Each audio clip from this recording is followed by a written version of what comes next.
नमः परमहंसास्वादितचरणकमलचिन्मकरन्दाय भक्तजनमानसनिवासाय श्रीरामचन्द्राय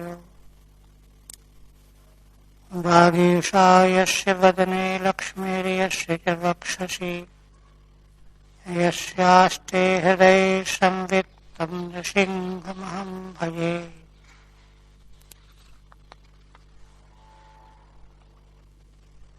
विश्वसर्गविसर्गादि नवलक्षणलक्षितम् श्रीकृष्णाख्यं परं धाम जगद्धाम नमाम तत्।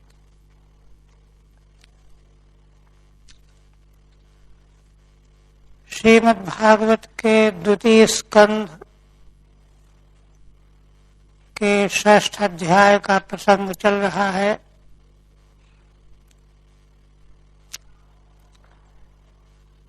पुरुषावतार भगवान की विभूतियों का भगवत विग्रह में ही समग्र विश्व ब्रह्मांड का आध्यात्मिक स्वरूप, आदि भौतिक स्वरूप और आधिदैविक स्वरूप का ही उद्गम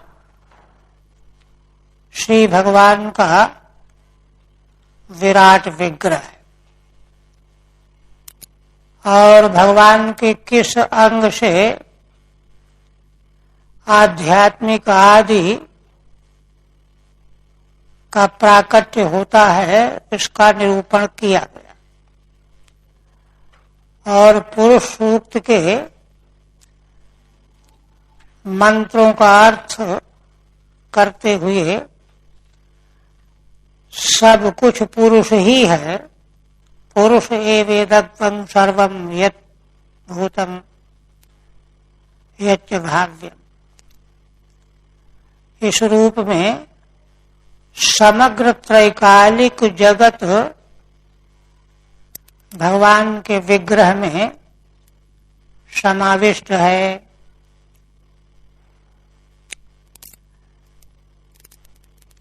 यह कहने के बाद अब पुनः आगे श्री ब्रह्मा जी नारद जी के प्रश्नों का, नारद जी ने कई प्रकार के प्रश्न किए थे और उन प्रश्नों के मूल में नारद जी ने कहा था कि जगत विषय सृष्टि विषय ज्ञान आत्मज्ञान का उपलक्षण है। आत्मज्ञान हो ही नहीं सकता जब तक सृष्टि का विज्ञान नहीं मालूम पड़ेगा, ये कहा गया था पीछे। तो इसलिए यह सारा निरूपण जो पुरुष सूक्त के मंत्रों के अर्थ के रूप में प्रस्तुत किया जा रहा है, यह समग्र सर्वस्वरूप भगवान की अभिव्यक्ति कराने वाला, माने एक प्रकार से नक्शा है। नक्शा देख करके जैसे कौन देश कहाँ है, कौन नदी कहाँ है, कौन पर्वत कहाँ है, ऐसे ही समग्र विश्व ब्रह्मांड जो भगवान का ही मंगलमय स्वरूप है, उसका नक्शा यहाँ बताया जा रहा है। और पुरुष सूक्त के मंत्रों का अर्थ करते हुए, पुरुष सूक्त शब्द का अर्थ क्या है? पुरुष सूक्त, श्री सूक्त, लक्ष्मी सूक्त। सूक्त का अर्थ होता है सु और उक्ति, सर्वोत्कृष्ट उक्ति का नाम होता है सूक्त। स्तुति के रूप में भी वेदों में सूक्त पाए जाते हैं और महिमा का निरूपण करने के लिए भी वेदों में सूक्त पाए जाते हैं। तो पुरुष सूक्त पुरुषाकार भगवान की महिमा का निरूपण कर रहा है। सूक्त का अर्थ है सर्वोत्कृष्ट उक्ति, जिससे अधिक स्पष्ट और कुछ नहीं कहा जा सकता। तो उसी की संगति लगाते हुए 16वें श्लोक के बाद अब ब्रह्मा जी कहते हैं एवं विराजम प्रतपत्यंतर वही पुमान सोमृतस्याभयशेषो मर्त्यमन्नम यदत्यगात्। आप कहते हैं कि इस प्रकार से समग्र विराट ब्रह्मांड को प्रकाशित करने वाले भगवान, पुमान माने पुरुष, पुरुषाकार भगवान, पुरुषावतार भगवान अपने समग्र विराट स्वरूप को प्रकाशित कर रहे हैं और विराट के अंतर्गत भीतर बाहर जितना भी प्रपंच है उस सबको भी प्रकाशित कर रहे हैं। क्योंकि भगवान के विराट स्वरूप में आध्यात्मिक, आधिदैविक, आदि भौतिक सब बताया गया ना, तो वह सब भी है ना पुरुषावतार भगवान के द्वारा प्रकाशित हो रहा है। क्योंकि प्रकाशकत्व तो और किसी में है ही नहीं, और तो सब अचेतन है, जड़ है। प्रकाशन सामर्थ्य एकमात्र भगवान में ही है। तो पुरुषावतार भगवान जो प्रथम अवतार के रूप में कहे गए हैं, वे समग्र विराट को प्रकाशित करते हुए और उस विराट के भीतर जो भी जीव जंतु हैं, लोक लोकांतर हैं, उनको भी भीतर बाहर से प्रकाशित कर रहे हैं। और देखिए, यह प्रकाशन करने का मतलब केवल इतने नहीं कि उजाला कर दिया गया, प्रकाश हो गया। इस प्रकाशन का मतलब यह है कि यही प्रकाश हमको, आपको, इसको, उसको प्राप्त हो रहा है, जिस प्रकाश के बल पर हम इंद्रियों के द्वारा विषयों का ग्रहण कर रहे हैं, मन के द्वारा संकल्प विकल्प कर रहे हैं, बुद्धि के द्वारा निर्णय ले रहे हैं। जीव मात्र के क्रियाकलाप का प्रकाशकत्व यहाँ पर अभिलषित है। यही भीतर बाहर है ना, अंतर बही का प्रकाशन ये है। बाहर तो कमरा प्रकाशित हो गया, लेकिन ये प्रकाशन हो रहा है, इसको हम जानते कैसे हैं? हमारे भीतर जानने ज्ञान का साधन है ना, तो वह ज्ञान का साधन जो हमारे कर्ण हैं, मन बुद्धि चित्त अहंकार, उनको भी वे पुरुष भगवान ही प्रकाशित कर रहे हैं। इस तरह से समग्र जीवों के भीतर बाहर भगवान ही प्रकाश करने वाले हैं। एक बात अब यहीं पर सावधानी से समझने की है, विषय को गंभीर कर रहे हैं। वे भगवान जो समग्र विराट भीतर बाहर सबको प्रकाशित करने वाले हैं, वे भगवान कौन हैं? सह अमृतस्याभय शीशु, अमृत और अभय के नियामक ईश्वर हैं। मर्त्यमन्नम यदत्यगात्, क्योंकि भगवान का जो यह स्वरूप है ना, परमेश्वर का स्वरूप जो, वह प्राकृत जगत जितना भी है यह सब मर्त्य है। मर्त्य माने विनाशी है ना। अन्न का मतलब होता है अद्यते यत् तदन्नम, जो खाया जाए। तो प्राकृत जितना भी जगत है सब अन्न रूप है, खाद्य है, विनाशी है, मर्त्य है। इसको काल निगल लेता है, खा लेता है। तो किंतु भगवान जो परम पुरुष परमात्मा, भगवान जो भीतर बाहर प्रकाश करने वाले हैं, वे नित्य हैं, वे मर्त्य थोड़े हैं, वे अन्न थोड़े हैं, वो तो आत्मा है। और इसलिए अत्यगात, जितना भी विनाशी प्रपंच है, मर्त्य प्रपंच है, अन्न रूप प्रपंच है, प्राकृत अचेतन क्षेत्र है, सारा का सारा अध्यात्म, अधिदैव, अधिभूत, यह सब इस सब को अतिक्रमण किए हुए हैं भगवान। इसलिए सब कुछ को अतिक्रमण किए वाले होने से ही वे अमृत, अमृत माने मृत्यु से रहित हो जाना, मुक्त हो जाना, अभय, मोक्ष प्राप्त कर लेना, संसार के भय से अतिक्रमण कर जाना, इनके नियामक हैं, स्वामी हैं, मुक्त स्वरूप हैं, ऐसे हैं भगवान। टीका, नित्य मुक्तत्वम दर्शयितुम, वे भगवान परमेश्वर परमात्मा नित्य मुक्त हैं, यह बात दिखाने के लिए उतामतत्वस्य यदन्ये नातिरोहति, ये पुरुष सूक्त का मंत्र है। उस मंत्र का अर्थ यहाँ कहा जा रहा है 17वें श्लोक में कि सह अमृतस्य अभयस्य ईशः, अभयस्य मंत्रगतामृत पद व्याख्या, मंत्र में जो पुरुष सूक्त के मंत्र में जो अमृत पद आया है उसी की व्याख्या यहाँ अभय किया गया है। क्योंकि भय है क्या? अरे हम मर जाएंगे, अरे अब मरना पड़ेगा, ये तो भय लगा हुआ। संसार में सब कुछ होने पर भी मरने का भय नहीं जाता। अन्यत्र भी कहा गया है कि स्वयं ब्रह्मा जिनकी सबसे लंबी आयु 2 परार्ध की, वे भी डर जाते हैं कि अब तो आयु हमारी पूरी हो रही है, अब हम नहीं रह जाएंगे। तो ये मृत्यु का ही भय जो है, भय है, उससे अभय होना क्या है? अमृत हो जाना है। इसलिए दोनों का अर्थ एक हो गया।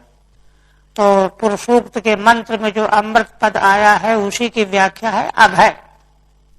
जो अमृत हो जाता है वही अभय होता है, अमृत नहीं तो अभय कैसा? तो वही कहते हैं मंत्रगत अमृत पद व्याख्या अभय शेति।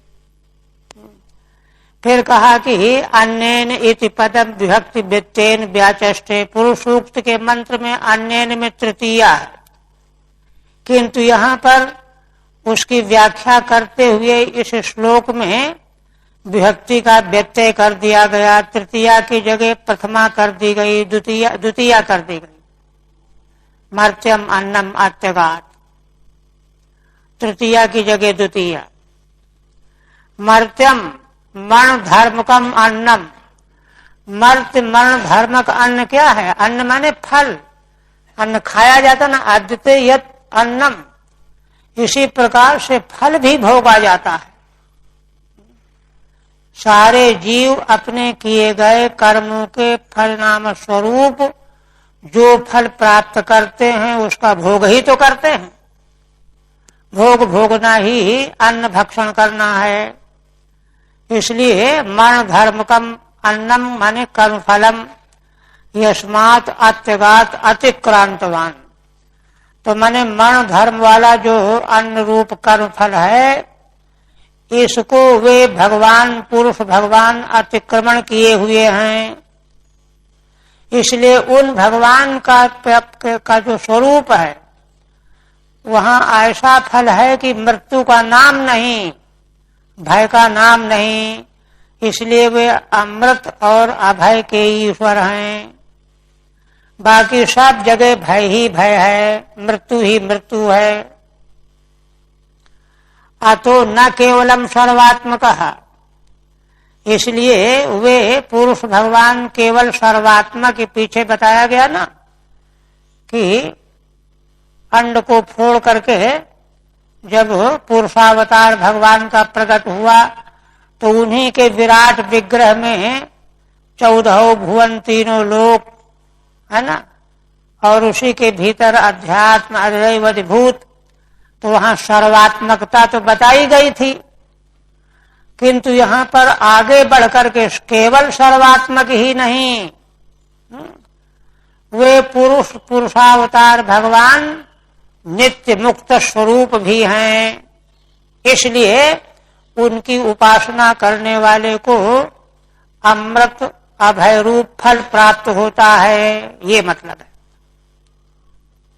अतो न केवलम सर्वात्मकः किंतु अमृतत्वस्य निजानंद स्यात् ईश्वरः इत्यर्थः।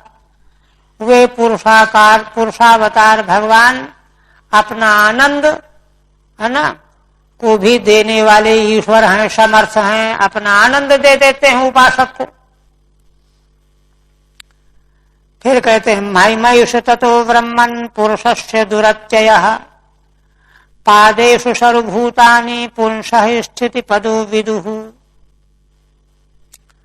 ब्रह्मा जी कहते हैं कि हे नारद वत्स, एषः पुरुषस्य महिमा, है ना, दुरत्ययः, पुरुषावतार भगवान की यह महिमा दुरत्यय माने इसको कोई जान नहीं सकता, अतिक्रमण नहीं कर सकता, असीमित महिमा है भगवान की, अपारणीय। कहते हैं कि देखो इसको ऐसे समझो, पादेषु सर्वभूतानि पुंसः स्थिति पदो विदुः।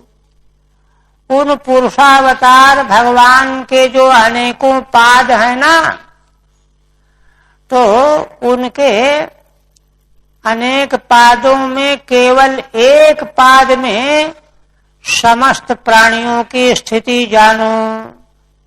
सर्वभूतानि स्थिति पदः तस्य पुंसः पादेषु एकस्मिन् पादे विदुः। पुरुषावतार भगवान के अनंत पादों में केवल एक पाद में समग्र प्राणियों की, अनंत प्राणियों की स्थिति है।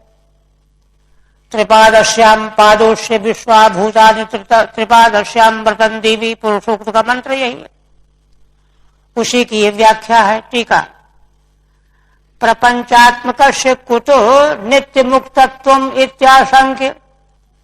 तो कहते हैं कि अरे ये पुरुषावतार भगवान तो, है ना, माया को स्वीकार करके जो, है ना, अंड बना, उसको भगवान ने जीवित किया, चेतना आ गई उसमें, 1000 वर्ष तक पड़ा रहा जल में, फिर उसको फोड़ करके पुरुषावतार भगवान प्रकट हुए। तो ये भी तो प्रपंच के भीतर ही हुए। तो प्रपंचात्मकस्य कुतो नित्य मुक्तत्वम। तो ये तो भगवान प्रपंचात्मक हैं, ये नित्य मुक्त कैसे हो जाएंगे? यह आशंका होने पर कहते हैं तत्परिहाराय कि नहीं नहीं, एतावानिश्चित्यस्यार्थमाः एतावानिश्च महिमा तो ज्यायांश पुरुषः। यह तो भगवान का जो विश्व रूप में प्रकट होना है, ये छोटी सी महिमा है। भगवान का समग्र स्वरूप तो बहुत भारी है, जिसको कोई जान ही नहीं सकता। मंत्रकार महिमेति प्रपंचात्मकस्यापि अमृतस्य ईशत्वम् इत्येष महिमा दुरत्ययो अपारः। यद्यपि वे भगवान पुरुषावतार भगवान प्रपंचात्मक भी हैं, किंतु केवल प्रपंचात्मक नहीं है, अमृत और अभय के ईश भी हैं। ऐसी यह जो पुरुषावतार भगवान की महिमा है, यह दुरत्यय है, इसको कोई पार पा नहीं सकता। कहते हैं कि क्यों? तो कारण बताते हैं श्रीधर स्वामी व्याख्या में, कहते प्रपंचा न विभूतत्वादिति भाव। असल में भगवान सर्व प्रपंच के अधिष्ठान तो बने हुए हैं, लेकिन प्रपंच जो है उनको अभिभूत नहीं कर सकता।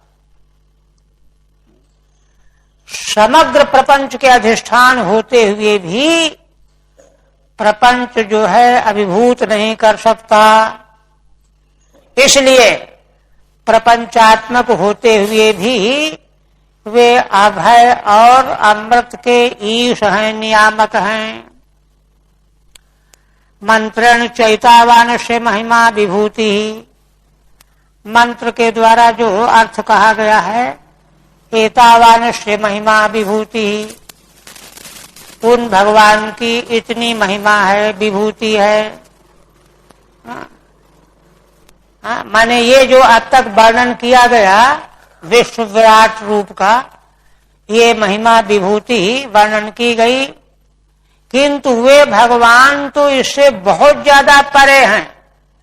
ऐसा नहीं समझना कि भगवान का जो विभूति रूप महिमा का वर्णन कर दिया गया, समग्र अध्यात्म अधिदैव अधिभूत रूप में प्रकाशन कर दिया गया, बस हो गया।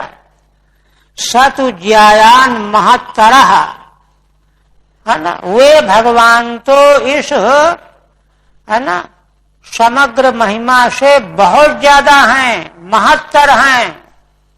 इति बदता अयमेवार्थः उक्तः, मंत्र के द्वारा, पुरुषोक्त के मंत्र के द्वारा यह अर्थ कहते हुए यही अर्थ कहा गया है। माने प्रपंचात्मक स्वरूप से भगवान का अपना पारमार्थिक स्वरूप बहुत ज्यादा है, बहुत उत्कृष्ट है। तदेवं ईश्वरो नित्य मुक्त इत्युक्तम। इस तरह से दोनों श्लोकों का सार ये निकला कि वे भगवान पुरुषाकार ईश्वर नित्य मुक्त हैं, प्रपंच के अधिष्ठान बने रहने पर भी उनमें किसी प्रकार का कोई विकार नहीं आता। इत्युक्तम तदाश्रितानां भूतानां बंध मोक्षौ व्यवस्थया इति दर्शयन्। आप देखिए, है ना, उन्हीं भगवान के आश्रय में रहने वाले प्राणी, भूतानाम प्राणिनाम, उनको बंध भी मिलता है, मोक्ष भी मिलता है। दोनों की व्यवस्थाएं भगवान के स्वरूप में ही मौजूद हैं।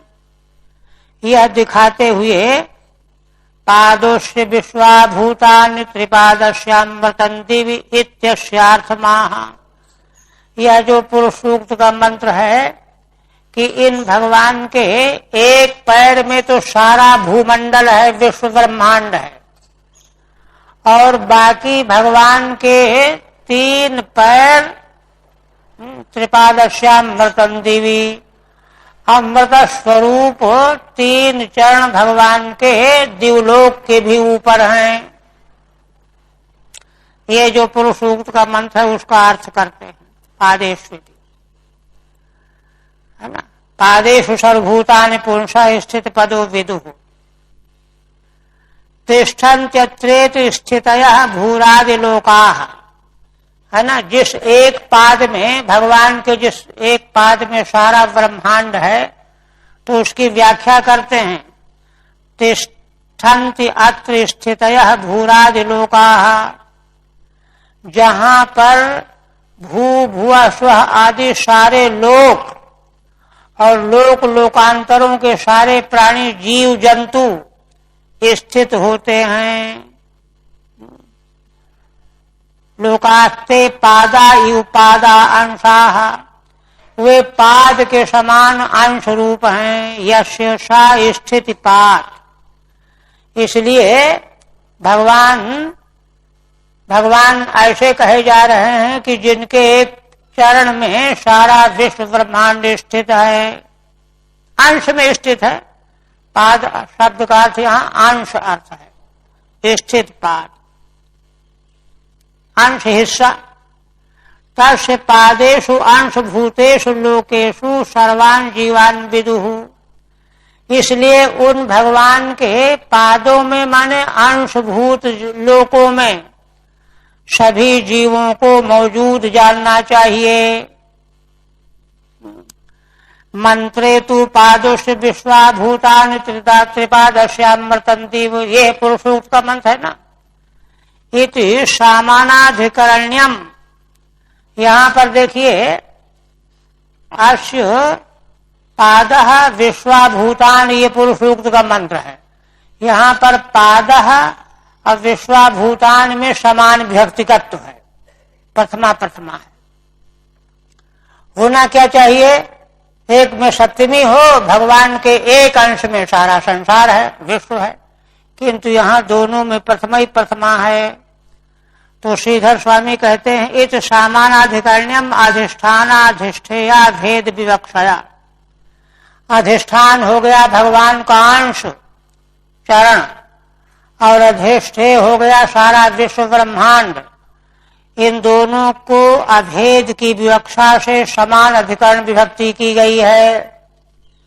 वही जैसे कल हमने उदाहरण दिया था, है ना, मृद घटा, मिट्टी और घड़ा दोनों में एक विभक्ति है। मिट्टी में घड़ा चाहिए, मृदव घट कहना चाहिए, मृद घटा कैसे?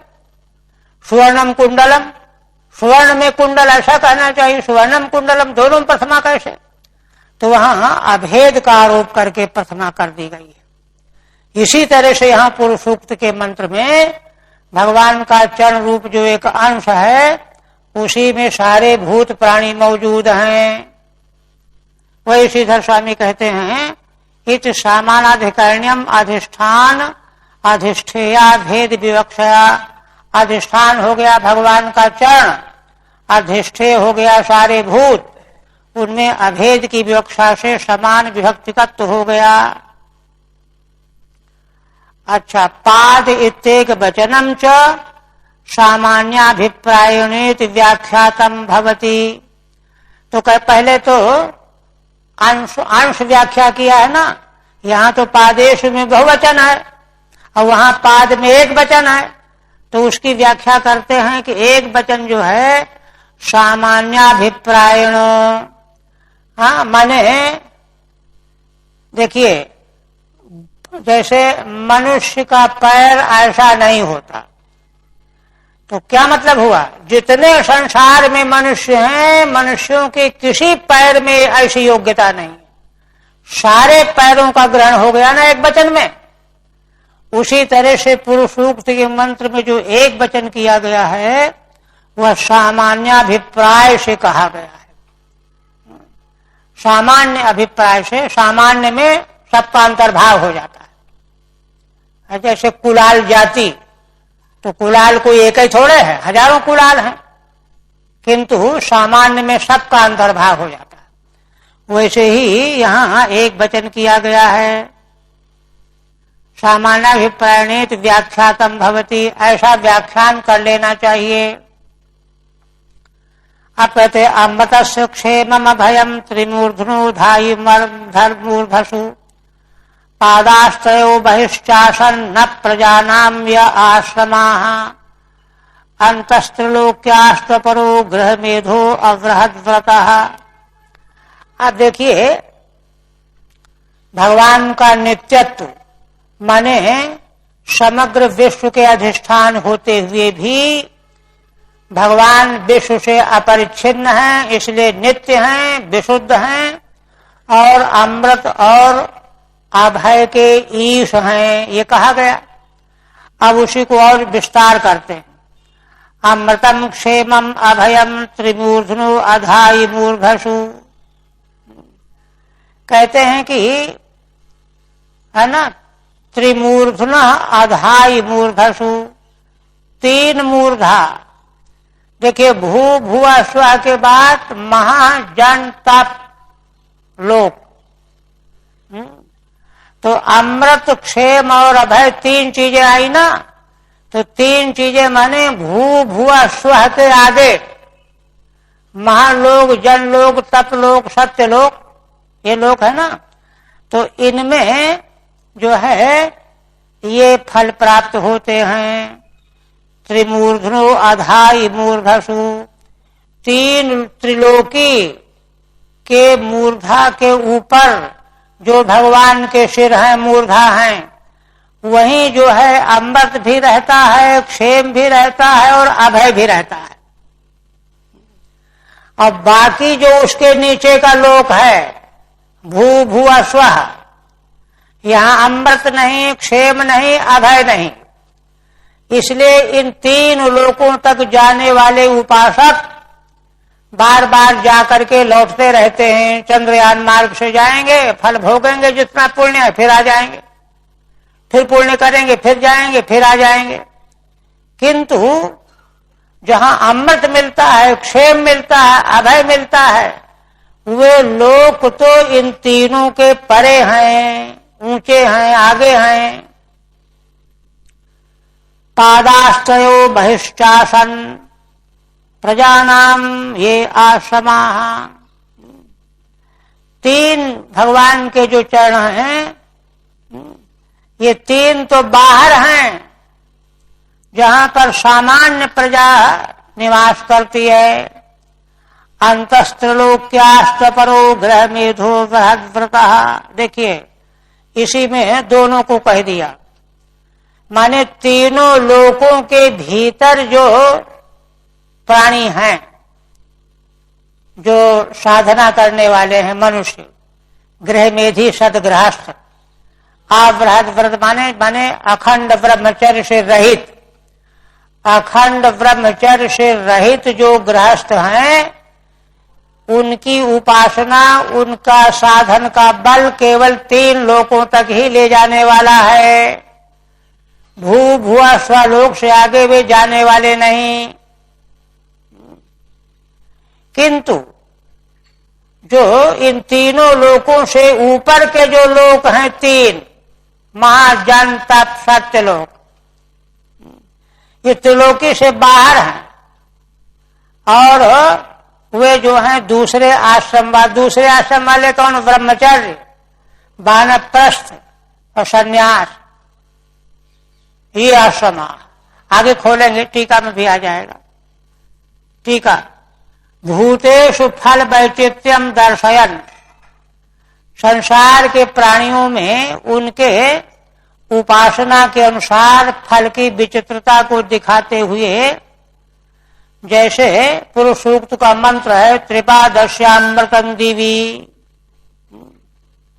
दिवलोक में त्रिपाद भगवान है न के लोक में अमृत है, इत्यस्यार्थमा। ये जो पुरुष सूक्त का मंत्र है, उसी का अर्थ यहाँ 19वें श्लोक में किया जा रहा है। अस्य ईश्वर संबंधित त्रिपाद अमृतम, माने यह ईश्वर से संबंधित भगवान के अमृत रूप जो तीन पाद हैं, एक पाद में तो सारा ब्रह्मांड है। अमृत भूत जो भगवान के तीन पाद हैं, वहां नित्य सुख है। वह कहाँ मिलेगा? दिव्य ऊर्ध्व लोकेशु, तीनों लोकों के ऊपर जो लोक आएंगे, महाजन तपः सत्य वगैरह, वहां जो है नित्य सुख अमृत रूप मिलेगा। वह भगवान के तीन पादों के भीतर वाला है। एक पाद के भीतर तो भूर्भुवः स्वः तक आ गया है ना, न त्रिलोक्यामित्यर्थः। तीनों लोकों की त्रिलोकी में नित्य सुख है ही नहीं। यह सिद्धांत जो है बुद्धिस्ट कर लेना चाहिए, है ना। इसी को गोस्वामी जी कहते हैं, यही तनुकर फल विषय न भाई, स्वर्गौ स्वल्प अंत दुखदाई। स्वर्ग तीन के भीतर ही है ना, वह भी कुछ नहीं है, अंत दुखदाई, वहां से फिर लौटना पड़ेगा। इसलिए नित्य सुख जो है दिवलोक में, ऊर्ध्व लोकों में है। वह भगवान का त्रिपाद वाला अंश है, भाग है। या तो एक पाद का अंश है, अविद्या लोक है यह। न त्रिलोक्यामित्यर्थ, त्रिलोकी में नित्य सुख है ही नहीं। तदेव त्रिपाद शब्दोक्तम त्रैविध्यम दर्शयन्नाः। उसी को त्रिपाद शब्द के द्वारा पुरुष सूक्त के मंत्र में कहा गया है, तो उसके त्रैविध्य को आगे बता रहे हैं। दर्शयन्नाः क्या? त्राणाम लोकानाम मूर्धा, तीन लोक भूः भुवः स्वः। इन तीनों लोकों की मूर्धा कौन है?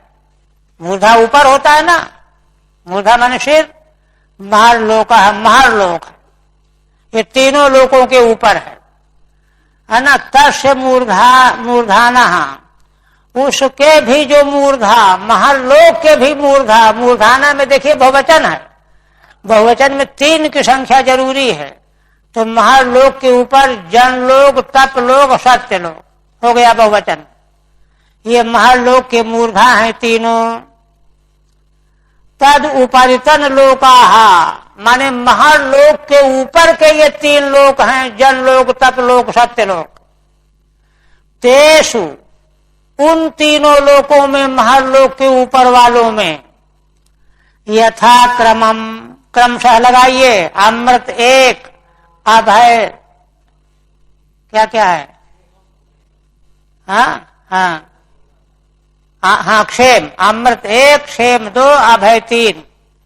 यथा क्रमम अमृतादिकम अधाई निहितम, इन्हीं में जनलोक, तपलोक, सत्यलोक में पहले में अमृत, दूसरे में क्षेम, तीसरे में अभय निहित है।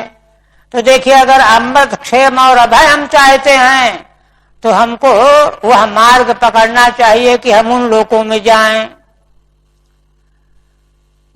तत्लोक्याम नश्वर में सुखम, तीनों लोकों में नश्वर सुख ही है। देखिए, पूरा नक्शा दिया जा रहा है विश्व ब्रह्मांड और भगवान के लीला चरित्र का। नश्वर में सुखम, महर्लोकस्य क्रम मुक्ति स्थानत्वेपि, तो कहते हैं तीन के ऊपर महर्लोक भी तो है, वहां तो नश्वर नहीं है, किंतु वहां पर भी एक बात बता रहे हैं। क्या बता रहे हैं? क्रम मुक्ति स्थानत्व, माने जो क्रम मुक्ति पीछे आ चुका है, जहां भगवान सुखदेव जी ने वर्णन किया है दूसरे अध्याय में, तो वहां क्रम मुक्ति ही जो चाहते हैं तो उनको कहा गया है कि फिर इंद्रियों और मन को साथ में लेकर के जाए, वर्णन किया है ना। तो वहां कहा गया है तो महर्लोक के तीनों लोकों को पार करके महर्लोक से उनका रास्ता बदलता है, अर्चिरादि मार्ग वाला। तो क्रम मुक्ति का स्थान महर्लोक भी हो गया स्वर्ग लोक के आगे। कहते हैं किंतु फिर भी महर्लोक जो है एक तरह का समझ लो कि तिराहा समझ लो चाहे चौराहा समझ लो, कल्पांते तत्रत्यानाम स्थान त्यागात, कल्प का अंत जब का समय आता है, सब वर्णन पीछे आ चुका है, वहां बताया गया है कि वह योगी जब महर्लोक में पहुंच जाते हैं क्रम मुक्ति वाले, तो उनके देखते देखते त्रिलोकी वाला ब्रह्मांड प्रलय होकर के जलने लगता है। तो कल्प के अंत में ब्रह्मांड के त्रिलोकी के जलने से उसकी आंच जो है महर्लोक भी पहुंच जाती है, तो उनको बड़ी तकलीफ होने लगती है। तो धीरे से चुपचाप महर्लोक से जनलोक में निकल जाते हैं ताप से बचने के लिए, है ना। तो क्या मतलब हुआ? इसलिए महर्लोक को भी त्यागना पड़ता है। एक परिस्थिति ऐसी आती है कि उसको भी त्यागना पड़ता है। वही कहते हैं तत्रत्यानाम स्थान त्यागात, महर्लोक में जो पहुंच जाते हैं तो वहां वो शांति से रह नहीं सकते। कल्पांत में जो है गर्मी लगेगी, बेचैन हो जाएंगे, छोड़ना पड़ेगा। त्यागात ना अविनाशी सुखम, इसलिए महर्लोक का विनाशी सुख नहीं है। हाँ, जनलोक में अविनाशी सुख है, जनलोके तु अमृतम अविनाशी सुखम, इसलिए जो अमृत, क्षेम और अभय ये तीन फल बताए गए हैं, ये जनलोक, तपलोक, सत्यलोक के हैं। हाँ, तब जनलोक में तु अमृतम अविनाशी सुखम, क्यों? वहां पर यावत जीवम स्वस्थाना परित्यागात, वहां पहुंच जाने पर जब तक जीवन वहां रहेगा स्थान छोड़ना नहीं पड़ेगा, कोई मुसीबत वहां आने वाली नहीं है। सनकादि जो कारक पुरुष हैं ये वहीं रह लेते हैं, आगे वर्णन करेंगे। किंतु महर्लोकवासी नाम, लेकिन महर्लोक जनलोक के नीचे वाला जो है ना, स्वलोक के ऊपर है, जनलोक के नीचे है, वहां जो रहते हैं कल्पांते त्रिलोक दाहोषु पीड़िता नाम, कल्प के अंत में जब तीनों लोग जलने लगते हैं तो उनके जलने से जो ऊष्मा गर्मी बढ़ती है उससे पीड़ित हो जाते हैं। तदा तत्र गमनात्, तब इसलिए उनको वहां से छोड़ के भागना पड़ता है। अक्षेम दर्शनमस्ति, इसलिए वहां सुविधा नहीं है, क्षेम नहीं है, छोड़ना पड़ता है। हाँ, अच्छा, जन लोक के ऊपर तपोलोक जो है, तपोलोके तस्याभावाद क्षेममेव, तपोलोक में तो क्षेम ही है, वहां कोई भय नहीं, किसी तरह की कोई खटापट नहीं, अमृत क्षेम है ना। वक्षत ही त्रिलोक्याम दहिमानायाम शक्त्या संकर्षणाग्निना यान्ति उष्मणा महर्लोका जन्म भृग्वादयोर्दिता। यह बात आगे भी कही जाएगी। क्या तीनों लोग जब जलने लगते हैं, संकर्षण भगवान के मुख से निकली हुई अग्नि से तीनों लोग जलने लगते हैं, तब ऊष्मणा यान्ति उष्मणा महर्लोका जन्म, भृगु आदि जो हैं दुखी हो जाते हैं महर्लोक में रहने वाले, और उस उष्णता से व्याकुल होकर के महर्लोक से जनलोक को चले जाते हैं। किंतु इतना तप उनमें है कि आगे उनको जाने को मिल जाता है, हर कोई थोड़ा जा सकता है। अच्छा, अब रहा जनलोक, तपलोक, सत्यलोक। सत्यलोके तु अभयम मोक्षः, अमृत क्षेम और अभय, तीसरा सर्वोच्च सुख है मोक्ष, अभय ही मोक्ष है ना। तत्प्रत्याशत्ते है, क्योंकि क्रमशः उत्कर्ष है, अमृत से क्षेम में उत्कर्ष है, अमृत और क्षेम से जो है अभय में उत्कर्ष है। एतदेव वैचित्र्यम अधिकारी भेदेनुपपादयन्, यह जो वैचित्र कहा गया, तो इस वैचित्र विचित्र फल को प्राप्त करने के अधिकारी अलग अलग हैं। जन लोक जो है हर कोई नहीं पहुंच सकता, तप लोक, सत्य लोक, इनके अलग अलग जाने वाले अधिकारी हैं।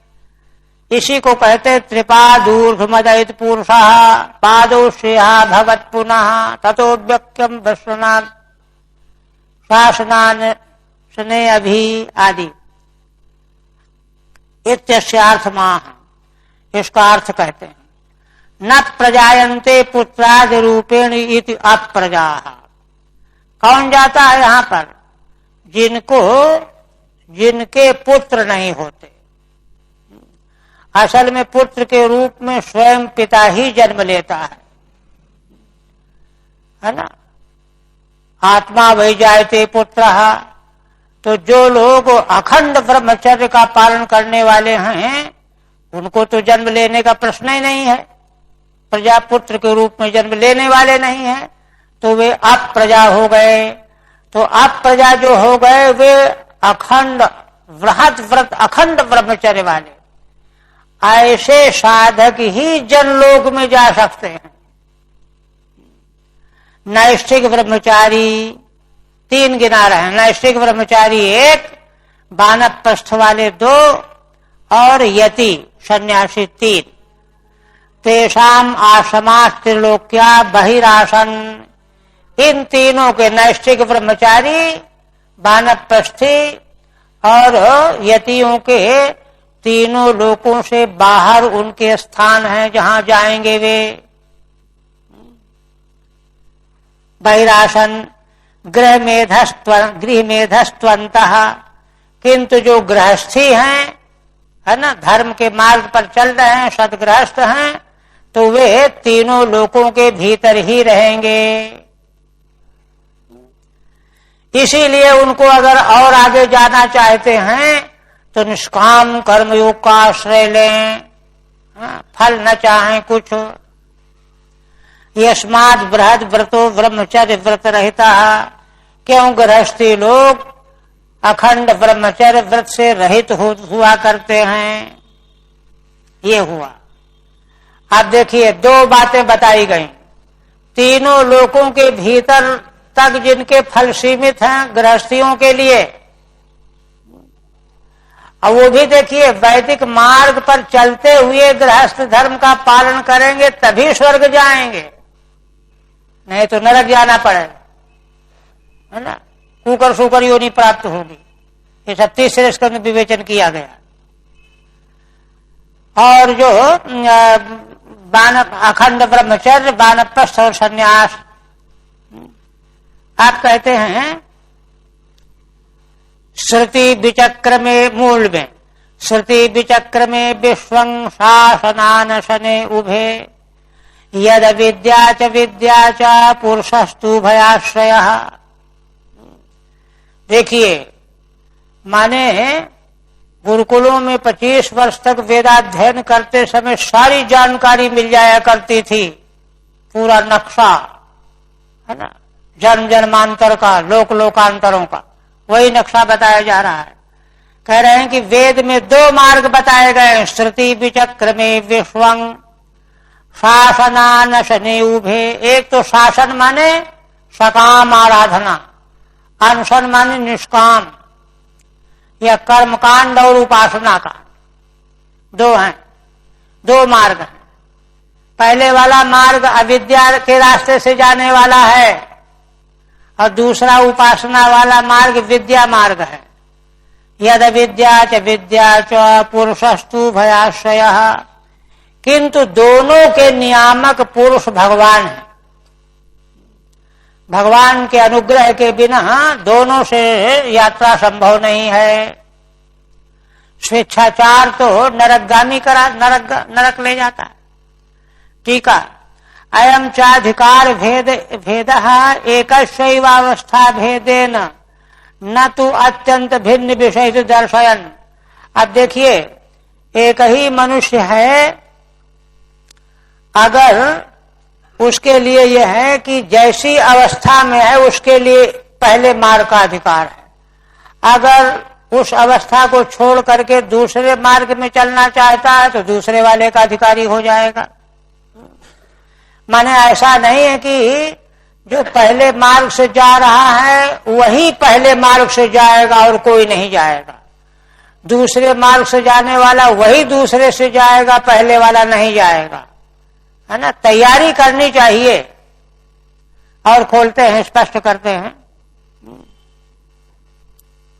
अधिकार न तो अत्यंत भिन्न विषय दर्शन ततो विश्वं इत्यस्यार्थमाह, है ना। ततो विश्वं का अर्थ करते हैं विविधम सुष्ठु अंचतीत विश्वं पुरुषः, जो विविध मार्गों में ले जाने वाला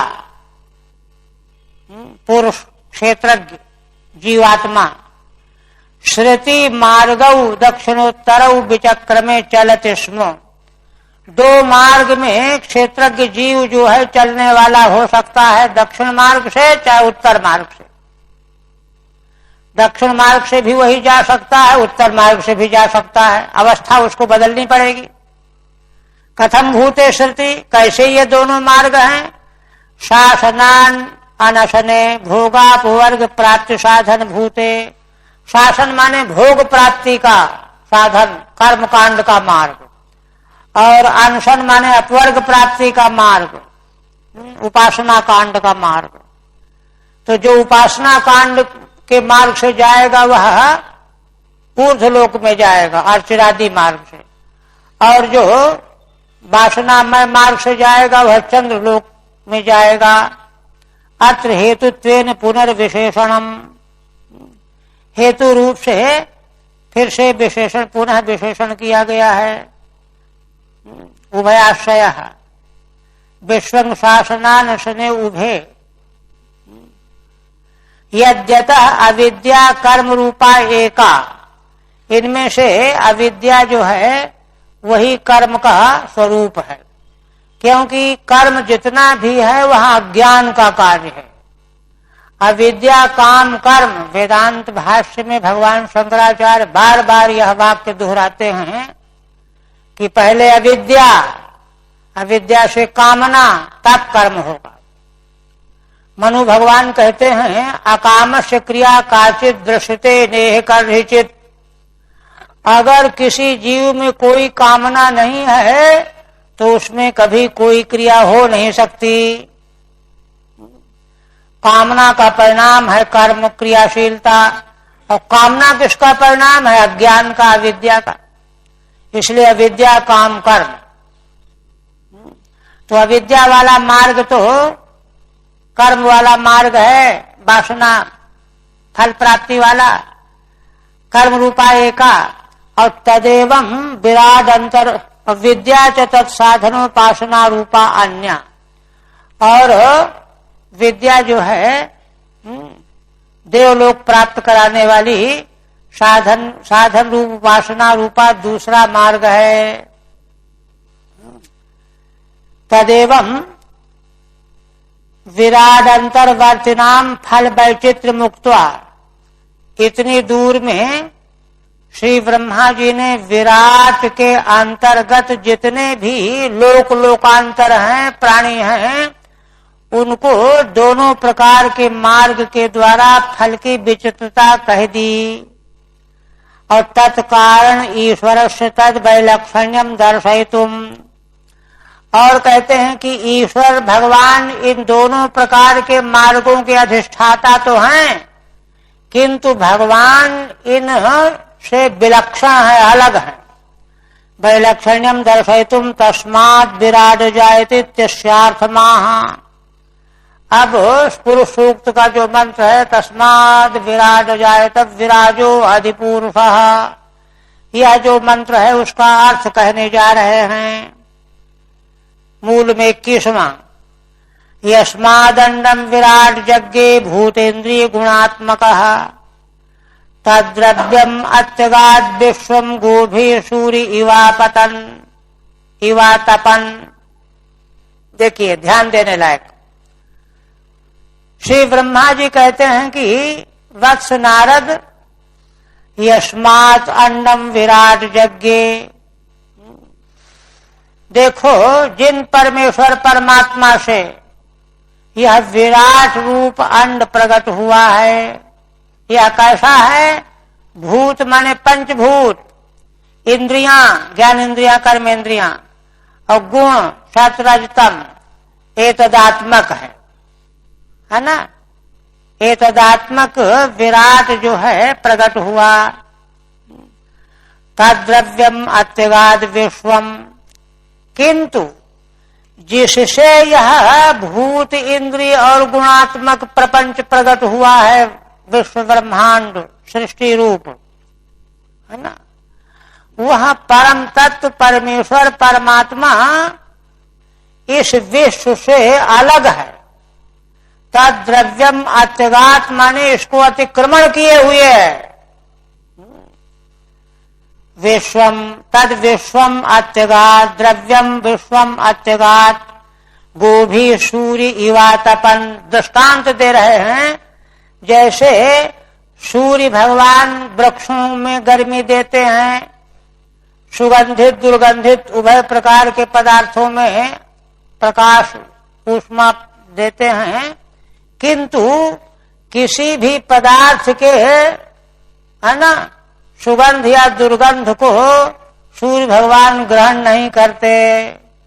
प्रकाश तो चला जाएगा, किंतु वहां जहां जहां प्रकाश जाएगा वहां के किसी सद्गुण दुर्गुण से कोई लेना देना नहीं है। इसी प्रकार से जिन भगवान परमेश्वर से परमात्मा से यह अनंत विश्व ब्रह्मांड प्रकट हो गया है, जिसमें पंचभूत हैं, इंद्रियां हैं, अंतःकरण हैं और अद्भुत हैं, देवता हैं, किंतु वे भगवान इससे पृथक बने हुए हैं।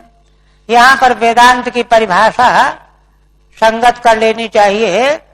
जिन परमेश्वर से संसार उत्पन्न होता है, तो संसार तो भगवान के बिना रह नहीं सकता, किंतु भगवान संसार के बिना रहते हैं।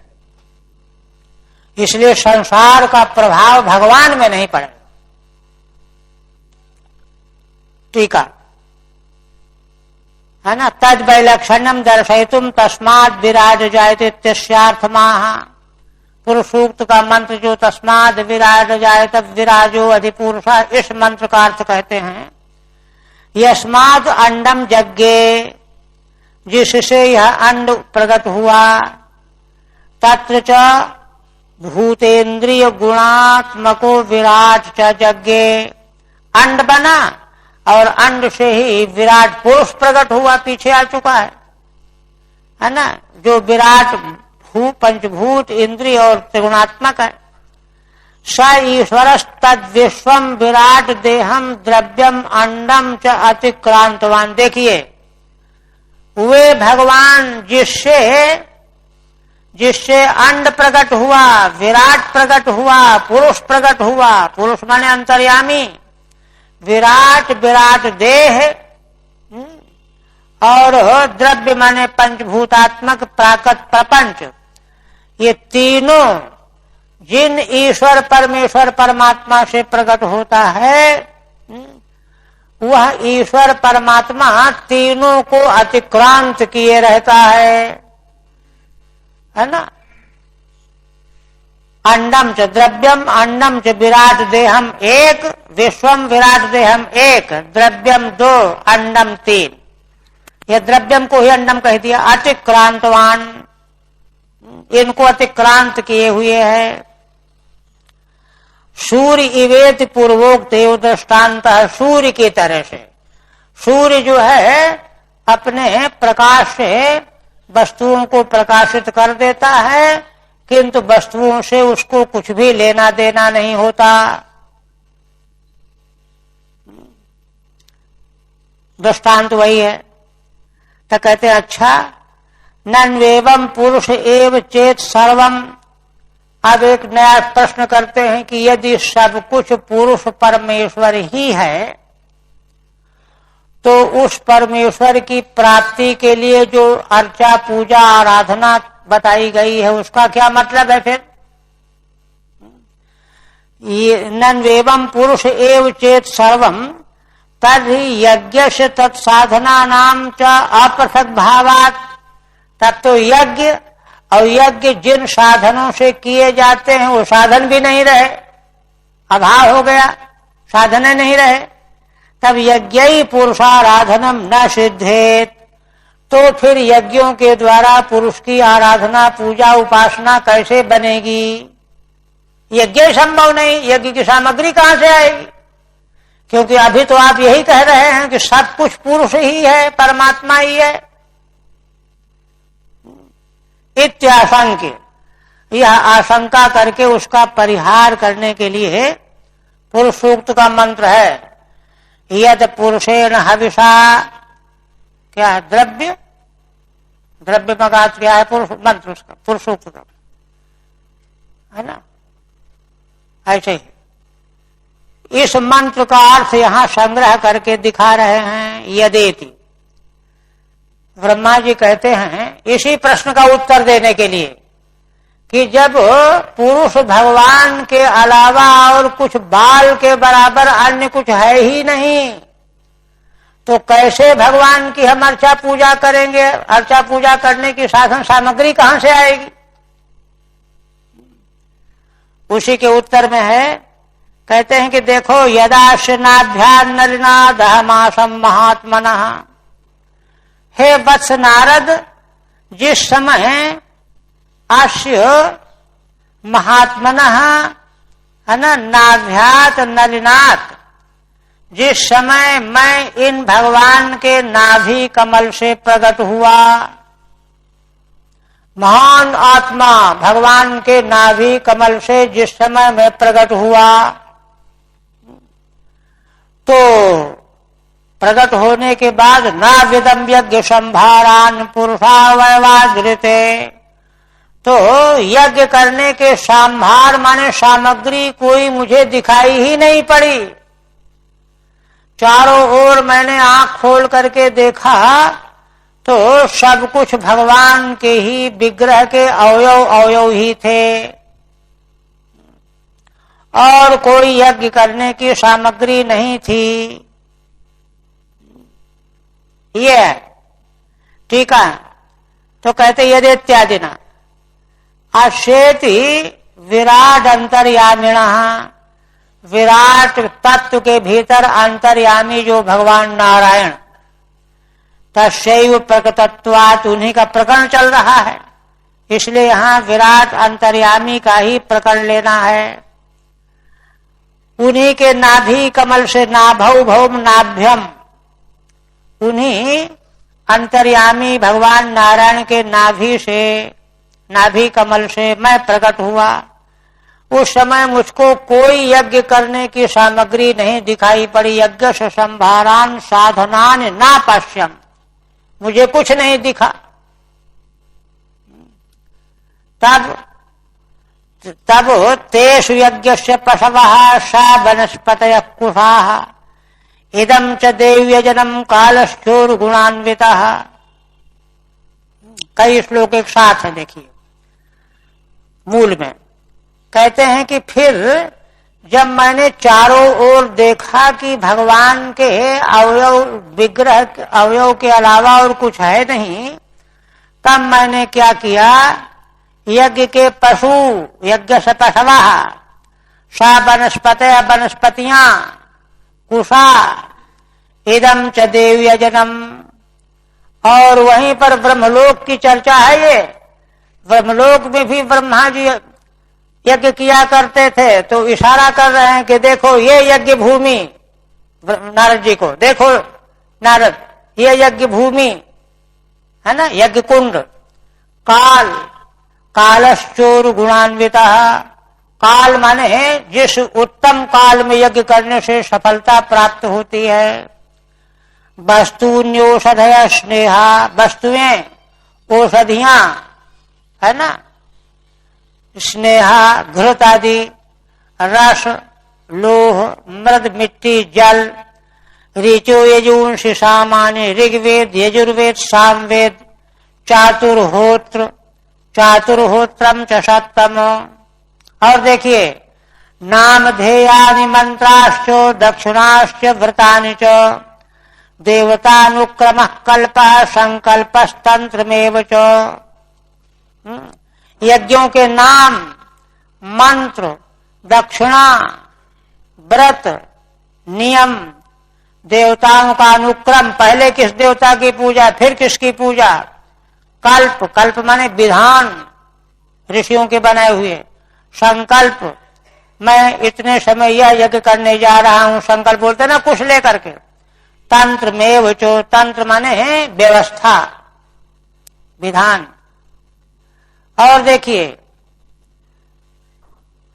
गतयो मतयश्चैव, देखिए ये सब हो, और उन यज्ञों के द्वारा प्राप्त होने वाले फल रूप गतियां, यह यज्ञ करेंगे तो वहां मिलेगा, वहां यह फल मिलेगा, गतया।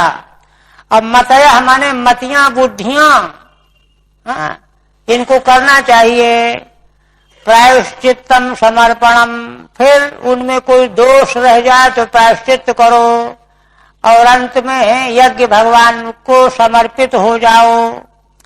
ये सब का सब, पशु से लेकर के यहां तक गिन लो, 20-25 हो गए है ना। पुरुषा वै वैरेते संभारा संभृता मया, वत्स नारद, उन्हीं अंतर्यामी पुरुष भगवान के अंगों से ही मैंने ये सारी सामग्री तैयार कर ली। अच्छा, और फिर क्या किया, यज्ञ की सामग्री बना ली। इत संभृत संभारा पुरुषा वै वैरहम, भगवान पुरुष भगवान के अवयवों से जब मैंने सब सामग्री संपादन कर ली, तमेव पुरुषम यज्ञम तेनैवा यजमीश्वरम, तब उसी सामग्री से उन्हीं यज्ञ पुरुष भगवान का मैंने यजन किया। और इसके बाद ततस्ते भ्रातरः इमे प्रजानाम पतयो नव, मैंने पहले किया, मुझे देख करके तुम्हारे भाइयों ने, मरीचि आदिकों ने, और ये जो प्रजाओं के पति हैं, प्रजापति हैं, नव, आयोजन व्यक्तम अव्यक्तम पुरुषम सुसमाहितः, समाहित होकर के जो भगवान पुरुष व्यक्त और अव्यक्त उभय रूप है उनका यजन किया। ततश्चिन्मनवः काले ईजरे ऋषयो परे, पितरो विबुधा दैत्या मनुष्या कृतभिर्विभुम। इसके बाद मनुओं ने अपने समय में ऋषियों ने, दूसरे ऋषियों ने भगवान की आराधना उन्हीं यज्ञों के द्वारा की। पितरों ने, विबुधा माने देवताओं ने, दैत्यों ने, मनुष्यों ने कृतुभिर विभुम ईजिरे, है ना, तत्त यज्ञों के द्वारा भगवान की आराधना की। टीका लीजिए, कहां से छूटा? अच्छा 23, हाँ 23। तदा तेषु संभारेषु साध्येषु सत्सु, तब इसके बाद उन संभारों के द्वारा साध्य मन संपन्न होने वाले जो यज्ञ आदि, पुरुषा वैवैरेते संभारा संभृता इत चतुर्थे नान्वयः। चौथे श्लोक में अन्वय होगा कि भगवान के अवयवों से, विग्रह अवयवों से यज्ञ के सामग्री संपन्न करके उन्हीं भगवान की मैंने आराधना की। क्या क्या संपन्न किया? वनस्पतयो यूपाः, यज्ञ के स्तूप होते ना, देव यजनम यज्ञ भूमि, यज्ञ भूमि जहां यज्ञ किया जा सकता है। इदम चेति वचनात् यज्ञार्हे स्थाने उपविष्टा कथयति दिगम्यते। इदम करके इशारा करते हैं, देखो यह यज्ञ भूमि। तो श्रीधर स्वामी कहते हैं कि ब्रह्मा जी ऐसा लगता है कि नारद जी को वहीं बैठे उपदेश कर रहे हैं जहां यज्ञ मंडप है, इसलिए इदम करके संबोधन कर रहे हैं। देखो नारद, यह यज्ञ भूमि भी मैंने भगवान के अवयवों से प्रकट की है। बहुगुणान्वित तो बसंतादि काल, बहुत गुणों से युक्त काल यज्ञ करने के लिए बसंतादि काल। वस्तूनि पात्रादीनि, पात्र होते हैं यज्ञ के, औषधयः व्रीह्यादयः, व्रीहि आदि, स्नेहा घृतादयः, रसा मधुरादयः, चीनी आदि, गुड़ आदि, सुवर्णादि लोहानि, धातुएं, मदश्च मिट्टी, जल, चातुर्होत्रम होत्रादिकम कर्म, और होता उद्गाता आदि के कर्म भी मैंने भगवान के बपू के अंगों से बनाए। नामधेयानि, यज्ञों के नाम भी मैंने ज्योतिष्ठोमादीनि, ऋगादि नाम उक्तत्वान मंत्रा इति। ऋग यजुग पहले कहे गए हैं तो मंत्र से उन्हीं के मंत्र आ गए। स्वाहाकारादयः, देवता नाम अनुक्रम उद्देश्य, यह मंत्र इस देवता के लिए, यह मंत्र इस देवता के लिए, यही उद्देश्य है। कल्पो बौधायनादि कर्म पद्धति ग्रंथ, विधि विधान बौधायन ऋषि के द्वारा बनाया गया। अनेन अहम यक्षेत संकल्प, है ना, इस क्रिया के द्वारा मैं भगवान की आराधना करूंगा, यह संकल्प बोलते हैं। तंत्रम अनुष्ठान प्रकार, अनुष्ठान का प्रकार को तंत्र कहते हैं। गतयो विष्णु क्रमाद्या, गतियां विष्णु क्रमादि, माने यह आहुति भगवान को प्राप्त हो, या इंद्र को प्राप्त हो, या अग्नि को प्राप्त हो, यही गति है। और मतयो देवता ध्यानानि, जिस देवता को आहुति देना उसका ध्यान करना चाहिए। कृतस्य भगवती समर्पणम, जो कर्म किया गया उसको भगवान को अर्पण कर देना। संभृता संपादिता संभारा ये न सोहम, इस तरह से श्री भगवान के अंगों से मैंने यह सब सामग्री तैयार की, और फिर तेनयु यज्ञ नयु, उसी यज्ञ के द्वारा मैंने भगवान की आराधना की। अनेन यज्ञेन यज्ञमयजंत देवास्तान धर्माणि प्रथमान्यासन, यह जो पुरुषोक्त का मंत्र है उसी का अर्थ कहा गया है। इति मंत्रार्थ सूचिता तेन देवा अयजंत, आगे मंत्र है। फिर इसके बाद फिर उसी विधि के द्वारा देवताओं ने यजन किया, ऋषियों ने किया, है ना। इत्यस्यार्थम सब प्रपंचम दर्शयित ततः द्वाभ्याम, 2 श्लोकों से। व्यक्तम इंद्रादि रूपेण, व्यक्त रूप में इंद्र हैं, है ना, षोडश मातृकाएं हैं, नवग्रह हैं, ये प्रत्यक्ष होकर के हविष स्वीकार करते हैं। अव्यक्त स्वयं भगवान अव्यक्त रहते हैं। अनेन पुरुषम जातमग्रतः इत्यस्यार्थो दर्शितः।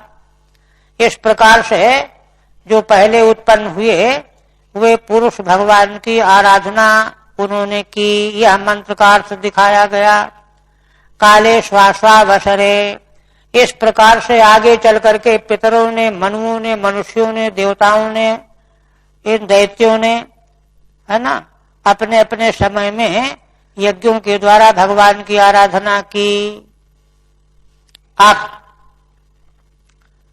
आप देखिए, नारद जी ने जब प्रश्न किया था तो सृष्टि के संबंध में 9 प्रश्न किए थे।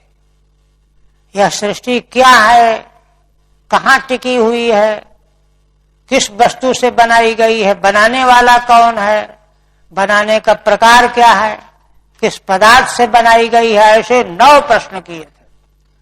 तो उनमें से अधिष्ठान विषयक प्रश्न भी था, कि माने सृष्टि का अधिष्ठान क्या है, आधार क्या है, टिकी कहाँ है।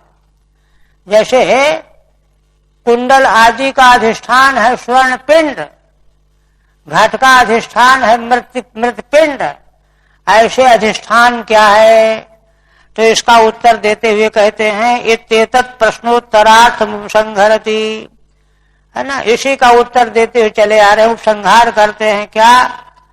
नारायणे भगवती तदिदम विश्वमाहितम। हे वत्स नारद, यह सारा विश्व ब्रह्मांड नारायण भगवान में आहित है, माने अधिष्ठित है। नारायण भगवान ही अधिष्ठान है। उत्तर हो गया। गृहीत मायोरुगुण सर्गादावगुण स्वतः। कैसे? तो कहते हैं कि उन भगवान ने, परमेश्वर नारायण भगवान ने माया के बहुत से गुणों को स्वीकार कर लिया। अच्छा, आ जाने दो। कब? सर्गादि में। हैं तो भगवान नारायण अगुण, निर्गुण है, स्वयं तो निर्गुण है, किंतु सृष्टि लीला के लिए माया के बहुत सारे गुणों को उन्होंने स्वीकार कर लिया, और तब यह संसार विश्व ब्रह्मांड बन गया। इसलिए विश्व ब्रह्मांड के आधार अधिष्ठान नारायण भगवान ही हैं, माया के गुणों को लेकर के। नारायणेति आहितम अधिष्ठितम भगवत्वे हेतु, है ना। नारायण भगवान है, इसमें हेतु है। यह स्वतो अगुण, जो भगवान स्वयं तो गुण रहित हैं। सर्गादौ गृहीता माया उरवो गुणा ये नशा तस्मिन, किंतु सृष्टि के आदि में माया के बहुत से गुणों को वे ले लेते हैं, स्वीकार कर लेते हैं, माने अनुमति दे देते हैं कि ठीक है, चलो रचना करो।